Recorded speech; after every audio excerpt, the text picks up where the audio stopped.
हरि ओम। शन्नो मित्रस्यं वरुणः शन्नो भवत्वर्यमा शन्न इन्द्रो बृहस्पतिः शन्नो विष्णुरुक्रमः। नमो ब्रह्मणे नमस्ते वायो त्वमेव प्रत्यक्षं ब्रह्मासि त्वामेव प्रत्यक्षं ब्रह्म वदिष्यामि ऋतं वदिष्यामि सत्यं वदिष्यामि तन्मामवतु तद्वक्तारमवतु अवतु माम् अवतु वक्तारम्। ओम शांति शांति शांति। మనం ఈ కన్యా రాశిలో కొంచెం అడ్వాన్స్డ్ సబ్జెక్ట్లోకి మాస్టర్ గారు మనల్ని తీసుకెళ్తున్నారు. ఎందుకంటే కన్యా రాశి వృశ్చిక రాశి కలిసి ఉండేటప్పుడు 10 రాశులు మాత్రమే మనకు ఉన్నాయి. దక్షిణ ధ్రువం అనేటటువంటిది అంటే భూమి ఒక డిప్పలాగా ఉండేది. ఆ కింద అర్ధగోళం పై అర్ధగోళం మాత్రమే ఉండేది. కింద అర్ధగోళం కూడా తయారైన తర్వాత దక్షిణ ధ్రువం అనేది కూడా ఏర్పాటైన తర్వాత నార్త్ పోల్తో పాటు సౌత్ పోల్ కూడా ఏర్పాటైన తర్వాత భూమి అంతా కూడా గోళంగా తయారైన తర్వాత మానవ శరీరంలో కూడా మూలాధారం దగ్గర నుంచి కింద శరీర భాగాలు, మూలాధారం దగ్గర నుంచి కూడా కాదు, నేను అడిగితే బొడ్డుకి పైనుంచి బొడ్డుకి దగ్గర నుంచి కింద అవయవాలన్నీ కూడా నిర్మాణం జరిగిన తర్వాత జనాంగాలు అనేటటువంటి తయారైన తర్వాత మాస్కులైన్ అండ్ ఫెమినైన్ ప్రిన్సిపల్స్ తయారైన తర్వాత సంతానోత్పత్తికి కారణమైనటువంటి జనావయవాలు తయారైన తర్వాత మొత్తం ఎవల్యూషన్లోనే, హ్యూమన్ ఎవల్యూషన్లోనే ఒక పెద్ద చేంజ్ అనేది జరిగింది. కాబట్టి ఆ జరిగే విధానంలో కన్యా రాశికి వృశ్చిక రాశికి మధ్య మేషరాశికి ఎదురుగుంటా 180 degrees దూరంలో అక్కడి నుంచి ఒక యాక్సిస్ ఏర్పడిన తర్వాత తులారాశి అనేది ప్రారంభమైన తర్వాత మొత్తం అంతా కూడా ఒక కొత్త నిర్మాణం జరిగాక ఒక చేంజ్ వచ్చింది టోటల్గా. అందుకు కన్యా రాశిలో మాస్టర్ గారు ఈ సైన్స్ అంతా కూడా మనకి చెప్తున్నారు. ఇంతవరకు సింహరాశి వరకు చెప్పినటువంటి సైన్స్ అంతా ఈ astronomical, spiritual astronomical, evolutionary part అంతా ఎందుకు చెప్తున్నారు అంటే కన్యా రాశి వృశ్చిక రాశి అనేది ఒక రాశిగా ఉండేవి, ఇప్పుడు ఏమైనవి 3 రాశులుగా విభజించబడ్డాయి. కాబట్టి ఈ ప్రాసెస్ అంతా కూడా మాస్టర్ గారు మనకు చెప్తున్నారు. నిజానికి ఈ ప్రాసెస్ అంతా కూడా దీని ఒక క్రతు విద్యగా కూడా మనకి పెద్దలు చెప్పడం జరుగుతున్నది. క్రతు విద్యలో కూడా ఈ స్టెప్స్ అన్నీ కూడా వాళ్ళు యాక్ట్ చేస్తారు. అంటే ఒక డ్రామాలాగా, ఒక క్రతువులాగా వాళ్ళు చేస్తారు. చేసినప్పుడు సాధనలో కూడా గురువు శిష్యుని ఊర్ధ్వముఖంగా మళ్ళా తీసుకువెళ్తున్నప్పుడు ఏం జరుగుతుంది అన్నట్లయితే ఎక్కడి నుంచి ఎలాగైతే దాన్ని దిగొచ్చాడో అన్ఫోల్డ్మెంట్ అంటాం, మళ్ళీ నెమ్మదిగా అదే క్రమంలో బయటికి వెళ్ళటం అనేది జరుగుతుంది. దాన్ని రాసుల తాలూకు విజ్ఞానంగా మాస్టర్ గారు మనకి ఇచ్చి ఏ రాసులు దేనికి ప్రాధాన్యత వహిస్తాయి, ఏ రాసులు వేటిని సూచిస్తాయి, ఆ రాసుల్లో మన వ్యక్తిగత జీవితాలకు సంబంధించిన విషయాలు మాత్రమే కాకుండా మిగతా విషయాలన్నీ కూడా ఎలా నిక్షిప్తంగా ఉంటాయి, ఆ రాసుల్ని ఎట్లాగా మనం అర్థం చేసుకోవాలని చెప్తూ స్పిరిచువల్ అస్ట్రాలజీకి ఉండేటటువంటి మెయిన్ సెంట్రల్ పాయింట్ ఏంటన్నట్లయితే ఆ రాసులు 6 రాసులు అయిపోయిన మనకి వృశ్చిక రాశి, తులారాశి దాటి వృశ్చిక రాశి దాకా వచ్చేటప్పటికి మళ్ళీ అన్ఫోల్డ్ మళ్ళీ వెనక్కి వెళ్తాయి. ఇవన్నీ కూడా అంటే మళ్ళీ వృశ్చికం తర్వాత ధనుస్సు, మకరము, కుంభము, మీనము అట్లా కిందకి వెళ్ళకుండా అవి మళ్ళీ రివర్స్ ఆర్డర్లో వెనుముకంట వెనక్కి వెళ్ళి జంటలుగా ఫామ్ అవుతాయి. అది ఆరోహణ అవరోహణ క్రమాలని ఉల్టా చేయడం అనమాట. అంటే అవరోహణం చెందినటువంటి ప్రజ పూర్తిగా మళ్ళా భౌతికత ఆగిపోయింది కదా, అది ఇంకా అది కిందకి వెళ్ళిపోకుండా మళ్ళీ వెనక్కి తీసుకెళ్ళి మళ్ళీ క్రమంగా ఏ మార్గంలో వచ్చారో ఆ మార్గంలో వెనక్కి వెళ్ళడం అనేటటువంటి ప్రాసెస్ ఇది. ఇది ఒక రకంగా ఇది యోగా ఆ ప్రక్రియ. స్పిరిచువల్ అస్ట్రాలజీ అంటే ఇది యోగ ప్రక్రియ లాంటిది. ఇది జాగ్రత్తగా దీన్ని మన మనస్సుకి పట్టించుకోవాలి. అది మనం పట్టించుకుంటే పట్టేంత చిన్న విషయం కాదు అది. అది మన మనసుకి పట్టాలి. అంటే దాని మీద మనకి అత్యంతమైనటువంటి ఒక ఇష్టం ముందు కలగాలి, అభిరుచి కలగాలి. మనకి జీవితంలో దాన్ని అర్థం చేసుకోవాలనేటటువంటి ఒక నిరంతరమైనటువంటి ఒక చింతనం అనేది మనలో ఉండాలి. అన్నిటికీ మించినటువంటి ఒక డెడికేషన్, సమర్పణ బుద్ధి అనేది మనలో ఉండాలి. దాన్ని దాటినటువంటి దైవానుగ్రహం కానీ, గురు అనుగ్రహం కానీ, దేవతానుగ్రహం కానీ మనకు ఉండాలి. అప్పుడే వీటి లోతుల్లోకి వెళ్ళి అర్థం చేసుకోవడం కోసం మనం ప్రయత్నం చేసేటటువంటి ఆ ప్రయత్నానికి వాళ్ళ అనుగ్రహం మనం తోడైనప్పుడు ఇవన్నీ కూడా మనకి సాధ్యం అవుతాయని చెప్పి మనం తెలుసుకోండి. ఎందుకు మనం చెప్పుకున్నాం అంటే కన్యారాశిలో ఎందుకు చెప్పారు అంటే ఎందుకు చెప్పారు కన్యారాశిలో మాస్టర్ గారు చెప్పి ఏం చెప్తున్నారు అన్నట్లయితే, పైన చెప్పిన భూమి అర్ధగోళము అంటే ఉత్తరార్ధగోళం పైది యొక్క సుడి వెట్టెక్స్ సూర్యునికి అభిముఖంగా ఉండేది. ఇలాగే ఉండేది కదా, ఉండేది కదా ఇది, అంటే సూర్యుడికి అభిముఖంగా ఉండేది. అంతేతే మనల్ని కూడా మన కుర్చీలో కూర్చున్నప్పుడు కానీ, లేకపోతే కిందన కూర్చున్నప్పుడు కానీ నిటారుగా కూర్చోమని చెప్తారు. నిటారుగా ఎందుకు కూర్చోమని చెప్తారంటే మన సహస్రారం ఉంది కదా, అది సూర్యుడికి అభిముఖంగానే ఎప్పుడు ఉండాలి. ఉంటేనే ఆ ప్రజ్ఞల్ని సహస్రారం అనేది రిసీవ్ చేసుకోగలుగుతుంది. ఎప్పుడైతే ఇలాగ మనం నిటారుగా కూర్చుని ఉన్నామో ఆ సహస్రారం గుండా దిగొచ్చిన ప్రజ్ఞలు అనేవి వెన్నెముక ద్వారా నిటారుగా కింద లోకాల్లోకి వచ్చి వాటిని ప్యూరిఫై చేయడానికి కావాల్సినటువంటి ప్రక్రియకి అవరోధం కలగదు. అదే మనం ఇలా ఉన్నాం అనుకోండి, సూర్యుడు ఇలాగ వెలుగు ఇవ్వలేడు కదా, పైనుంచే సూర్యుడి తాలూకు వెలుగు వస్తుంది. ఇలా ఉన్నాం అనుకోండి, నిటారుగా అది వెన్నెముకలోకి వెళ్ళలేదు. అందుకే ఆడవాళ్ళైనా మగవాళ్ళైనా ఎవరైనా సరే ఎప్పుడు కూర్చున్నా కూడా నిటారుగా స్ట్రైట్గా, ముఖ్యంగా ధ్యానంలో కానీ ప్రాణాయామాల్లో కానీ నిటారుగా స్ట్రైట్గా కూర్చుని ధ్యానం చేసుకోవడం ప్రారంభం చేస్తే ఆ కాంటాక్ట్ అనేది ఎస్టాబ్లిష్ అవడానికి అవకాశం ఉంటుంది. ఎప్పుడు సూర్యుడికి అభిముఖంగానే ఉండాలి అని మనం గుర్తుపెట్టుకోవాలి. సూర్యునికి అభిముఖంగా ఉండేది. ఈ కారణంగానే అనుగ్రహ పుత్రులు రాత్రి ఉండేది కాదు. ఇప్పటికీ ఉత్తర ధ్రువంలో నివసించే వారికి చాలా దీర్ఘమైన పగలు ఉంటుంది. దాని వ్యవధి 6 నెలల సౌరమాసాలకు సమానంగా ఉంటుంది. వాళ్ళకి ఎప్పుడు అదే ఉండేది కాబట్టి ఈవెన్ టుడే ఇప్పుడు కూడా ఉత్తరార్ధగోళంలో అంటే నార్త్ పోల్లో ఉండేటటువంటి వాళ్ళు ఎవరైతే ఉంటారో వాళ్ళకి ఒక 6 నెలలు పగలే ఉంటుంది. వాళ్ళకి రాత్రికి అనిపించదు. అది చెప్తున్నారు ఇక్కడ. ఇప్పుడు కూడా మనం పోల్స్ దగ్గరికి వెళ్ళినప్పుడు ఈవెన్ టుడే పోల్స్ దగ్గరికి వెళ్ళినప్పుడు వాళ్ళకి జూన్ 21 ఆ ప్రాంతంలో మనం పోల్స్ దగ్గరికి వెళ్ళామనుకోండి, అక్కడ 24 అవర్స్ పగలే ఉంటుంది. సరే, సూర్యాస్తమయం కాదు అక్కడ. డిసెంబర్ 22 వెళ్ళామనుకోండి, మనం ఇంకైనా ఒక 1 వీక్ ఉంది.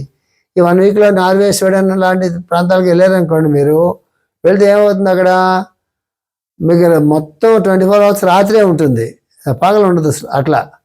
అట్లాగా ఇట్లాగా కొన్ని చోట్ల అయితే ఎక్కువ అక్కడ పగలే ఉంటుంది, రాత్రుల్లో కనిపించుస్తామా అని చెప్తున్నారు ఇక్కడ మనకి. ఉత్తర ధ్రువంలో నివసించే వారికి చాలా దీర్ఘమైన పగలు ఉంటుంది. దాని వ్యవధి మన 6 నెలల సౌరమాసాలకు సమానంగా ఉంటుంది. దీర్ఘమైన పగలు ఉంటుంది, 6 నెలల పాటు ఉంటుంది సుమా అని చెప్తున్నారు మాస్టర్ గారు. భూమి పూర్వపు అర్ధభాగానికి వృత్తము ఆధారముగా ఉండి తన అక్షము సుడి నుండి వర్తులాకారంలో ఉండేది.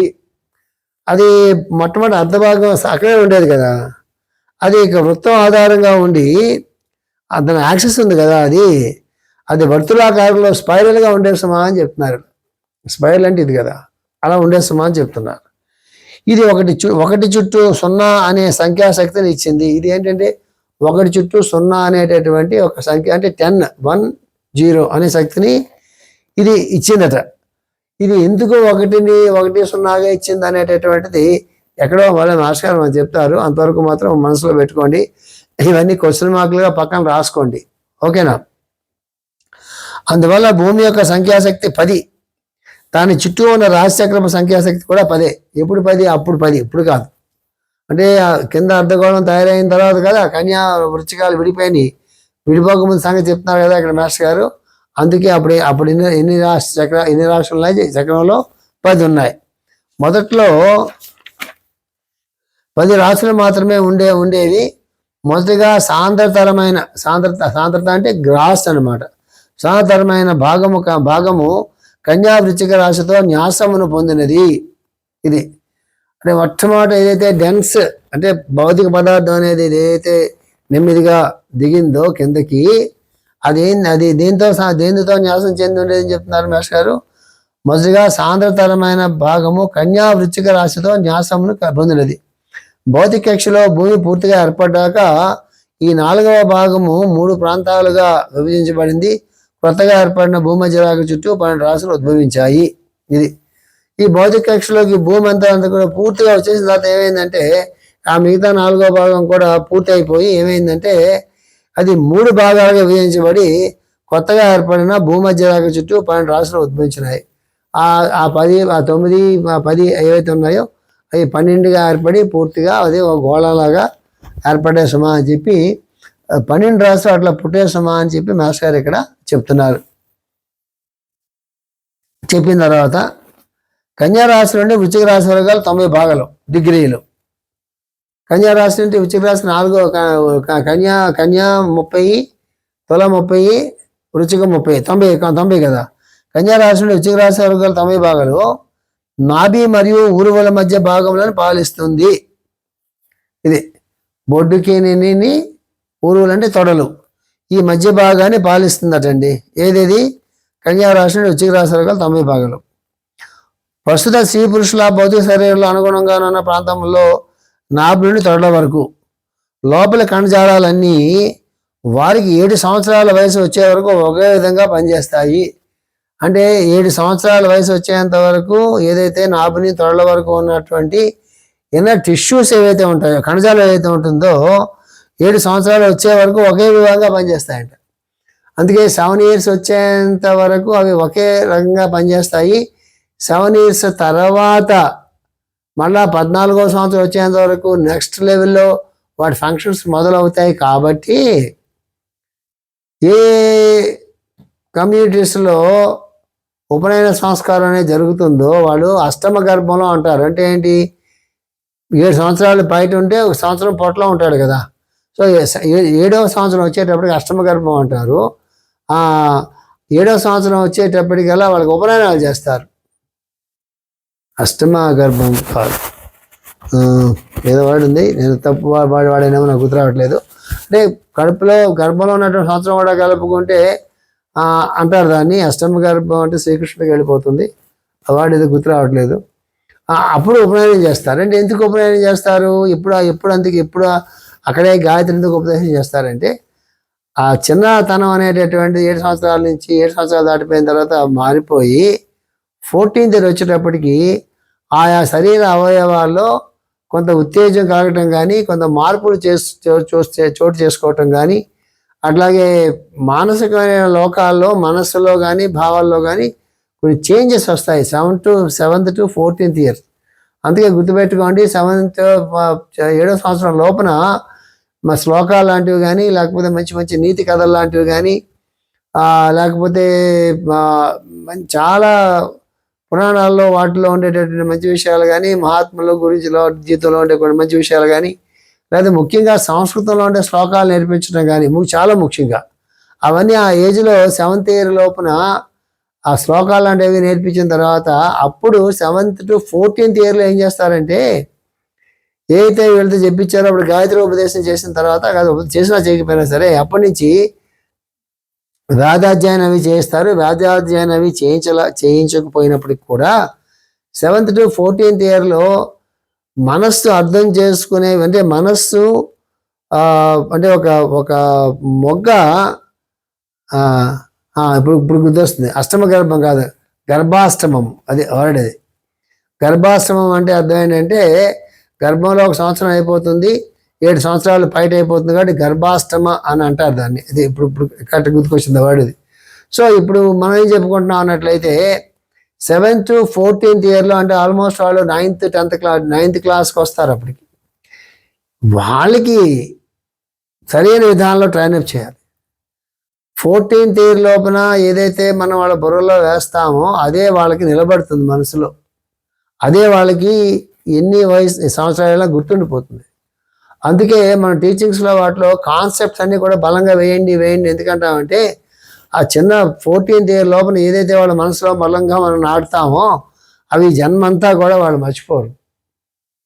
అవధానం చేస్తారు అవి అని చాలా చెప్తారు కదా, వాళ్ళందరికీ అవధాన ప్రక్రియలు కానీ లేకపోతే ఆ ధారణ ఇవన్నీ కూడా చిన్నప్పుడే వాళ్ళకి వచ్చుంటాయి. వాళ్ళకి పెద్దయ్యకి రావడం చాలా కష్టం అవన్నీ కూడా. సో ఇది చెప్తున్నారు ఇక్కడ. ఏం చెప్తున్నారంటే ఈ 7 సంవత్సరాల వరకు నాభి దగ్గర నుంచి తొడల వరకు ఉన్న కణజాలాలని 7 సంవత్సరాల వరకు పాలిస్తుంది. ఆ విభాగం అంతా యూనిట్గా పనిచేస్తాయి. ఆ వయసు నుండి 14 సంవత్సరాల చివరి వరకు జననావయవములు ప్రేరణ చెంది ఆయా కణజాలాలు స్త్రీ పురుషుల్లో వేరువేరుగా ఏర్పడతాయి. కన్యా రాశిని వృశ్చిక రాశి నుండి వేరు చేయడానికి తులారాశి చేసే పని ఇది. ద మోస్ట్ ఇంపార్టెంట్ థింగ్ అండి. మీరు ఏ స్కూల్లోనే ఇలా అడగండి, మీరు ఎవరన్నా స్కూల్లో పనిచేస్తున్నా మీకు తెలుస్తుంది. ద మోస్ట్ డిఫికల్ట్ పార్ట్ ఎప్పుడు వస్తుంది తెలుసా? స్కూల్లో అన్ని స్కూల్స్లో ఏ క్లాసులో ఇబ్బంది పడతారో తెలుసా మీకు? కరెక్ట్గా 8th క్లాస్కి వచ్చేటప్పటికి ఆడపిల్లలు అయినా మగపిల్లలు అయినా 8th 9th క్లాసెస్లో వాళ్ళ మైండ్లో చాలా విపరీతమైనటువంటి హార్మోనల్ డిస్టర్బెన్స్ చేంజెస్ వస్తాయి. వాళ్ళ చాలామంది బిహేవియర్ చాలా ట్రబుల్సమ్గా తయారైపోతుంది. ఒకసారి వాళ్ళు కంట్రోల్ చేసుకోలేరు, మనం కూడా కంట్రోల్ చేయలేరు. ఎందుకు ఇక్కడ కారణం ఏంటన్నట్లయితే చెప్తున్నారు మాస్టర్ గారు, ఆ వయసు నుండి 14 సంవత్సరాల చివరి వరకు జననావయవముల సెక్స్ ఆర్గన్స్ ప్రేరణ చెంది ఆయా కణజాలాలు స్త్రీ పురుషుల్లో వేరువేరుగా ఏర్పడతాయి. అక్కడి నుంచి ఆ డివిజన్ మొదలవుతుందండి. ఆ డివిజన్ అనేది కొత్తగా మొదలైనప్పుడు వాళ్ళకి ఆ అవగాహన అనేది కొత్తది కాబట్టి అప్పుడే లోపల నుంచి ఆ కణజాలాలన్నీ పనిచేయడం మొదలు పెడతాయి. కాబట్టి ఆ రకమైన డిస్టర్బెన్సెస్ వాళ్ళ మైండ్లో పుడుతుంది సుమా అని చెప్తున్నారు. దీనికి కారణం ఏంటంటే కన్యా రాశిని వృశ్చిక రాశి నుండి వేరు చేయడానికి తులారాశి చేసే పని ఇది.